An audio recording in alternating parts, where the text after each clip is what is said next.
안녕하십니까. 다도건축사사무소의 최한철 건축사입니다. 이번 시간에는 정북 1조건에 대해서 한번 알아볼 텐데요. 정북 1조건이라고 하면 건축물이 주변 건물 및 대지에 미치는 1조 영향을 규제하기 위한 제도로 특히 주거지역에서 건축물 높이를 제한하는 중요한 기준이 되고요. 이번 시간에는 이제 거기에 따른 법적 근거와 적용 기준에 대해서 한번 알아보고 다음 시간에 이제 예외 조항이나 완화 조항에 대해서 한번 알아볼 수 있도록 하겠습니다. 우선은 법령 정보부터 한번 보실 텐데요. 61조, 네, 1조 등의 확보를 위한 건축물의 높이 제한이 있습니다. 1항 같은 경우에는 전용 주거지역과 일반 주거지역 안에서 건축하는 건축물의 높이는 1조 등의 확보를 위한 정북 방향의 인접대지 경계선으로부터 이격거리에 따라 대통령령으로 정하는 높이 이하로 하여야 된다라고 되어 있습니다. 1항은 전용 주거지역, 일반 주거지역에서 지역별로 나누어서 높이에 대한 제한을 좀 두는 거고요. 2항 같은 경우에는 공동주택은 채광 등의 확보를 위하여 대통령령으로 정하는 높이 이하로 해야 된다라고 되어 있습니다. 그러니까 1항은 지역에 따라서 구분을 해 놓은 거고요. 2항은 공동주택일 경우 용도에 따라서 여기에서 일반 상업지역과 중심 상업지역에 건축하는 것은 제외한다 라고 되어 있습니다. 그래서 공동주택이라는 용도로 건축물을 건축할 경우에는 채광 등의 확보를 위한 그 방향으로 높이를 제한을 한다라고 하는 거고요. 여기에서 또 두 가지로 나뉘는데 인접대지 경계선 등의 방향으로 채광을 위하여 창문을 두는 경우와 하나의 대지에 2동 이상의 건축하는 경우 이렇게 나뉘고요. 사망은 정남 방향. 정남 방향은 지금 보는 데가 잘 없기 때문에 특별한 사항이 아니면은 잘 없습니다. 그래서 이건 좀 패스를 하면 될 것 같고요. 사항은 2층 이하로서 높이가 8m 이하인 건축물에 해당 지방자치단체 조례로 정하는 바에 따라 1항부터 3항까지 규정을 적용하지 아니할 수 있다는 예외 조항으로 사항을 만들어 놓은 거고요. 1, 2항만 먼저 설명을 좀 정리해서 설명을 좀 드리면요. 1항 같은 경우에는 전용 주거지역, 일반 주거지역의 정북 1조건 그리고 2항의 1호 같은 경우에는 채광을 위한 창문, 채광 방향 1조건이라고 저희는 보통 이야기를 하거든요. 그리고 2-2에서 2동 이상을 건축하는 경우 인동이라고 합니다. 그래서 건축물을 건축할 때 높이 제한으로 정북, 채광, 인동 이 세 가지를 저희가 꼭 확인을 해야 되는 거고요. 정북은 지역으로 나누어집니다. 지역으로 나누어져서 정북 1조건을 보는 거고 채광이나 인동은 공동주택. 이거의 차이점이 뭐냐면은 정북 1조건이라고 하면 전체적인 개념은 이래요. 북쪽 방향에 있는 대지나 아니면 건축물에 1조를 확보해 주기 위해서 그림자가 이렇게 생기겠죠. 확보해 주기 위해서 건축물을 이격시키는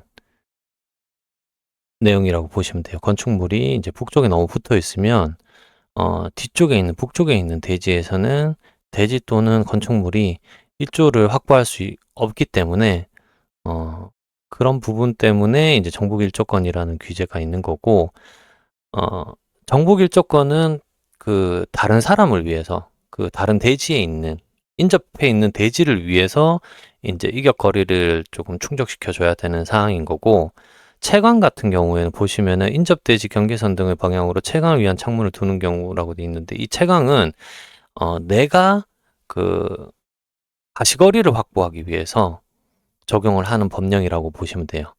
그래서 내가 만약에 창문이 남쪽으로 나 있다 그러면 남쪽에서부터 대지 경계선, 동쪽이다 그러면 동쪽에서부터의 대지 경계선으로부터 이격거리, 서쪽, 북쪽 이거는 북쪽이 아니고 동서남북 다 적용이 되는 거예요. 채광 같은 경우에는 채광 창이 있다 그러면 다 적용이 되는 거라서 기본 개념은 나를 위해서 한다. 나를 위해서 창문이 있는 방향에 가시거리를 확보하기 위해서 이제 적용하는 기준이다라고 보시면 되고요. 인동도 동일합니다. 인동도 만약에 이게 건물이 2동으로 계획이 되어 있다면 서로 마주 볼 경우에 채광창이 있을 경우에 여기서 거실에서 거실이 서로 보이게 되겠죠? 그래서 프라이버시 침해가 되니까 이런 경우에도 나를 위해서 적용하는 법령이다라고 생각하시면 될 것 같아요. 그래서 정북은 인접 대지를 위해서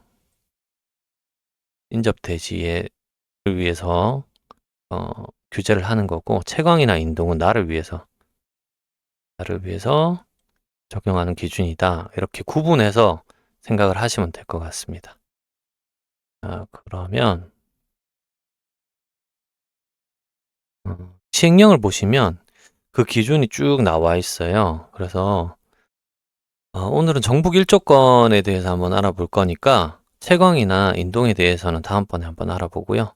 건축법 시행령 86조 1조 등의 확보를 위한 건축물의 높이 제한을 보시면 1번 전용 주거지역이나 1호 전용 주거지역이나 일반 주거지역에서 건축물을 건축하는 경우에는 지역으로 나눠져 있죠. 법 61조 1항에 따라 건축물의 각 부분을 정북 방향으로의 인접 대지 경계선으로부터 다음 각 호의 범위에서 건축 조례로 정하는 거리 이상 띄어 건축하여야 된다라고 되어 있고 1호, 2호가 있습니다. 10m 이하인 부분에 대해서는 1.5m, 10m를 초과하는 부분에 대해서는 건축물의 높이의 2분의 1 이상 이격해야 된다라고 되어 있습니다. 조례에서는 이게 좀 다를 수가 있는데 사실 다른 경우는 거의 없고요. 법이랑 조례는 거의 이거 같은 이 정북 1조건에 대해서만큼은 거의 동일하다라고 보시면 됩니다. 그래도 조례는 한번 확인해 보셔야 되겠죠. 내용들이 쭉 나와 있고요. 여기 보시면은 그 채광이나 인동 그리고 완화 조항, 정북 1조건에 대한 완화 조항 그리고 뭐 예외 조항 뭐 이런 것들이 쭉 나와 있고요. 적용하는 방법에 대해서 제가 설명을 좀 드릴 건데 높이가 10m 이하인 부분은 인접대지 경계선으로부터 1.5m 이상 이격해야 된다라고 되어 있는데 이 10m를 기준으로 해서 인접대지 경계선으로부터 1.5m를 이격을 한 거예요. 지금 같은 경우에는. 근데 높이가 10m를 초과하는 부분에 대해서는 인접대지 경계선으로부터 해당 건축물의 각 부분 높이를 2분의 1 이상 그러니까 지금 원래는 2분의 1 이상 띄운다 그러면 22m 높이의 건축물을 짓고자 한다면 인접대지 경계선으로부터 11m를 띄워줘야 되는 거죠. 절반이니까. 그리고 19m의 높이를 짓겠다 그럼 9.5m, 16m면 8m, 13m면 6.5m, 10m면 사실은 10m 부분은 5m 이상 띄워야 되는 건데 여기는 10m 이하인 경우에는 1.5m로 이제 기준을 완화시켜주는 구간이다라고 보시면 되고 원래는 이렇게 1조 방향으로 이렇게 되겠죠. 네. 그래서 이 부분이 원래는 잘려 나가야 되는 게 맞는데 여기에 10m 이하인 부분에 대한 기준이 별도로 있기 때문에 이 부분만큼은 건축을 할 수가 있다. 대신 1.5m 이상은 띄워줘야 된다. 라고 보시면 될 것 같아요. 이게 이제 단면으로 봤을 때 이런 식으로 갈 수가 있고 단면으로 봤을 때는 이게 조금 심플하게 북쪽 방향이 뭐 오른쪽에 있는 북쪽 방향이다라고 할 수 있는데 평면으로 봤을 때 항상 위쪽이 북쪽 방향이다라고 할 수가 없거든요. 그래서 북쪽 방향이 이런 식으로 좀 틀어져 있는 경우들이 있어요. 이런 경우에 적용 방법은 당연히 북쪽 방향으로 정북 1조건을 봐줘야 되고 1.5m 이격 거리도 이런 식으로 사선으로 되겠죠. 정북 방향하고 동일하게 평행인 형태로 갈 거고 1층 1.5m 10m 이하인 부분이 1.5m 이격뿐만 아니라 3층, 4층, 5층, 6층이 있다 그러면 11m다, 뭐 9.5m다, 8m다 그러면은 이만큼 이런 식으로 이격을 시켜줘야 되겠죠. 이런 식의 길이로. 요게 이제 많이 나중에 헷갈리실 수가 있어요. 그래서 기획을 할 때는 보통은 선을 그어 놓고 작업을 하는 경우가 있고 예를 들어 3층이다 그러면 우리가 단면을 먼저 그려서 1층의 높이, 2층의 높이, 3층의 높이, 4층의 높이를 기준을 만들거든요. 몇 메타 해서 총 몇 메타다라고 했을 때 여기 평면에다가 줄을 그어놔요. 몇 메타 높이에서 예를 들어서 뭐 한 8m다 그러면은 건물이 16m가 되겠죠. 16m의 건물 높이면 8m만큼 이격을 해야 되니까 8m 선을 만들어 놓습니다. 이런 식으로 8m 선을 만들어 놓고 이 안에서 건축이 가능하다라고 계획할 때 그렇게 하죠. 이거는 이제 건축사 시험을 보시는 분들은 내용을 잘 아실 거예요. 대부분 시험에서 이런 문제가 좀 많이 나와서 1교시에서 나오는데 나중에 기회가 되면은 제가 1교시 요 분석에 대해서 한번 올릴 수 있으면은 건축사 시험에 도움이 되는 방법을 제가 한번 설명해 드리도록 하겠습니다. 네. 오늘 이 정도까지 알아봤는데요.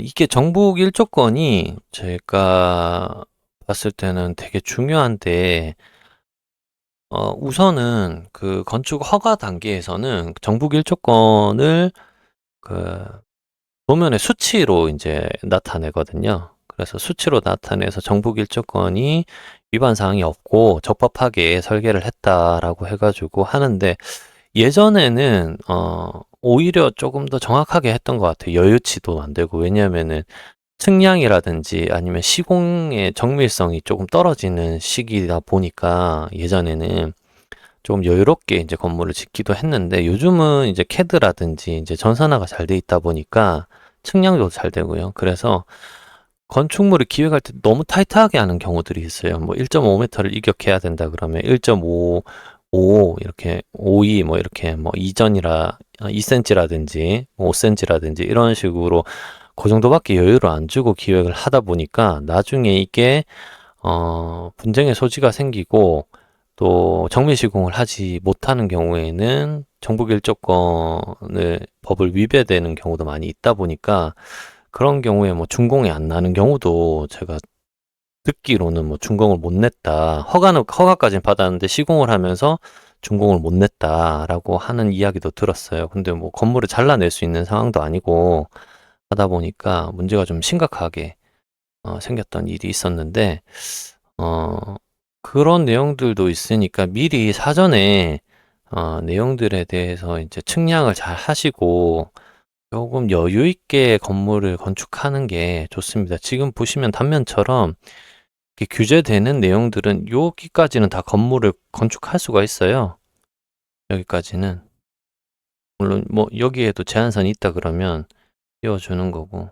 이 안에는 건물은 사실 다 들어갈 수 있지만 사실상 건물을 그릴 때 뭐 이런 식으로 조금 여유 있게 간다든지 하면 나중에 이 부분에 대한 좀 리스크를 좀 줄일 수가 있겠죠. 네. 그래서 오늘은 정북 1조건에 대해서 한번 알아봤고요. 정북 1조건이 사실상 건물을 주거지역이나 전용 주거지역이나 일반 주거지역에서 건물을 건축하실 때에는 상당히 큰 그 건축 제한이라고 보시면 돼요. 행위 제한이라고 보시면 됩니다. 왜냐면 건축물에 지금 제가 보여드리는 게 이게 지금 이미지상으로 봤을 때는 3층인데 3층이면 보통 10m 조금 안 되거든요. 지금 같은 경우에 지금 그림자가 진 게 보이시죠? 이 건물을 이만큼을 잘라내야 되는 거예요. 이 대지 경계선으로부터 이렇게 쭉 올라온다 그러면 잘라내서 뭐 이런 식으로 되겠죠. 네. 건물이 이렇게밖에 못 들어가는 거예요. 그러면 이만큼을 다 날려야 되는 상황인 건데 상당히 크죠. 그러면은. 네, 그래서 꼭 면밀하게 검토를 해보시고 기획을 하시고 땅을 구매를 하더라도 가능하면은 뭐 다음 시간에 설명을 조금 드리기는 할 건데 북쪽의 공원이라든지 건축이 금지된 공지라든지 아니면 완화 조항이나 예외 조항으로 조금 그 행위 제한을 조금 줄일 수 있는 방법으로 건축 행위를 조금 더 잘 할 수 있는 방법으로 이제 땅을 구매를 하신다든지 그런 것들이 조금 필요하지 않을까 싶습니다. 자, 오늘은 그 정북 1조건에 대해서 한번 알아봤고요. 다음 시간에는 정북 1조건의 완화 조항에 대해서 한번 알아보도록 하겠습니다. 자, 오늘도 시청해 주셔서 감사하고요. 다음 시간에 뵙도록 하겠습니다. 감사합니다.